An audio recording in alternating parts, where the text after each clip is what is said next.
Hello viewers, welcome to Company Management Video Guide of Server Back Office.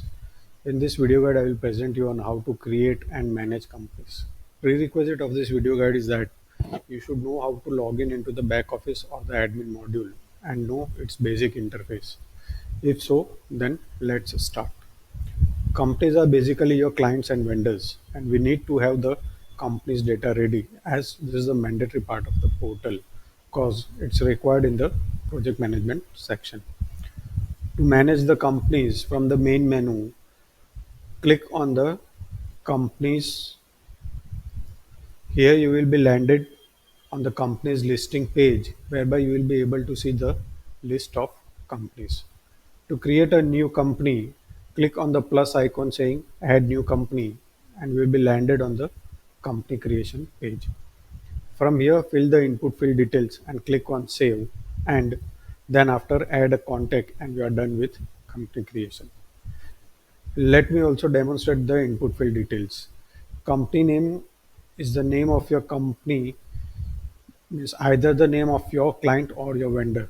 So I would put client one for now. You can bypass the parent company. Display name is an optional field and is used to hide the actual name of your company. This feature helps in securing your company's name and not allowing the exposure of it to your teammates. In project management section, if display name is blank, then everywhere it will display the company name. Otherwise, it will display the display name. So if you are working with teams, then be sure to secure your company name. Company type is basically whether this particular company is your client or your vendor. So I would select client for now. Then after, these are address fields. These are used during reporting and invoice printing, and these are optional fields, so I would bypass for now.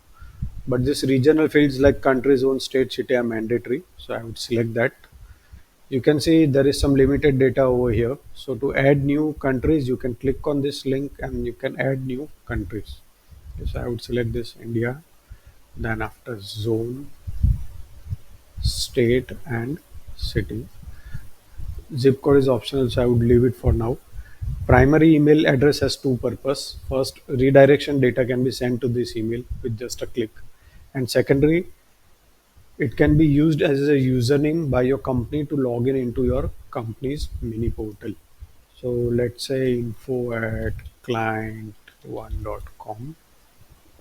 Okay.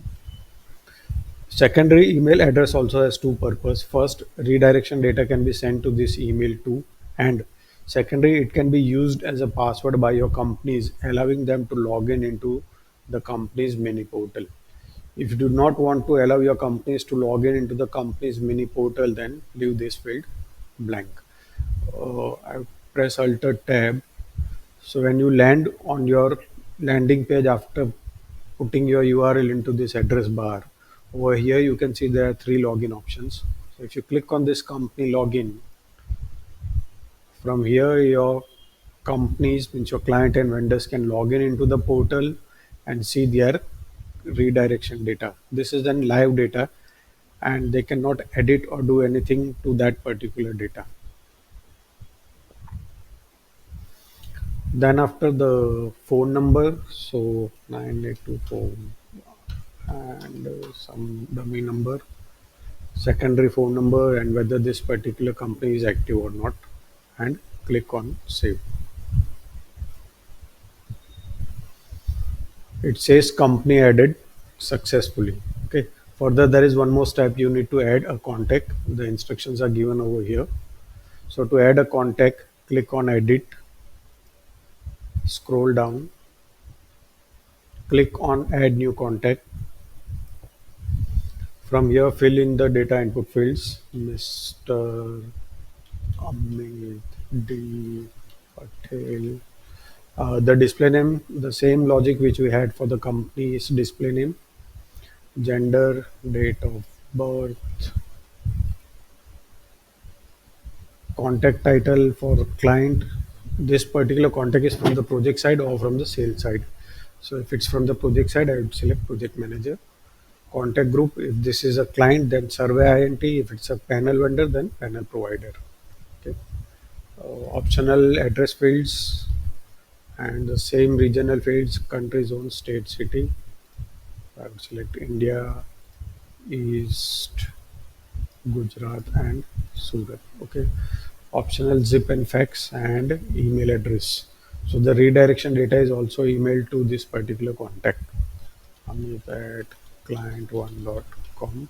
You can leave the secondary email address and inputs a primary phone number, okay, and some additional notes and click on save. Yeah, it says contact added successfully. You can scroll down and see. Okay, so that's it for creating the company. Okay, you can see the company has been added over here with a contact available over here. Likewise, we can create a panel vendor. So click on this one. Just change the company type field. I would uncheck this client and click on vendor. So when you click on vendor, you will get four additional fields, notes and the default end pages of these vendors. These are the default end pages which will automatically be filled in the project section, and you can also change these end pages into your related projects. Now once the company data is created, you will have the list with some small click to connect icons. Like if you click over here, you can directly email to this client.